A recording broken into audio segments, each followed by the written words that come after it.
Our first lesson this morning is taken from the second chapter of Acts, beginning at the 42nd verse.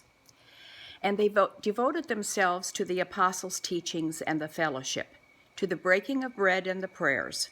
And awe came upon every soul, and many wonders and signs were being done through the apostles. And all who believed were together and had all things in common. And they were selling their possessions and belongings and distributing the proceeds to all as any had need.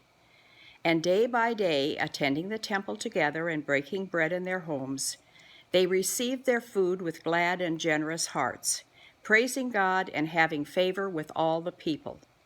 And the Lord added to their number day by day those who were being saved. The word of the Lord.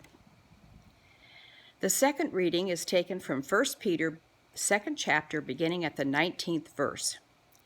For this is a gracious thing, when mindful of God, one endures sorrows while suffering unjustly. For what credit is it when you sin, you are beaten for it, and you endure? But if when you do good and suffer for it, you endure, this is a gracious thing in the sight of God. For to this you have been called, because Christ also suffered for you, leaving you an example so that you may follow in his steps. He committed no sin, neither was deceit found in his mouth. When he was reviled, he did not revile in return. When he suffered, he did not threaten, but continued entrusting himself to him who judges justly. He himself bore our sins in his body on the tree, that we might die to sin and live to righteousness. By his wounds you have been healed, for you were straying like sheep, but have now returned to the shepherd and overseer of your souls.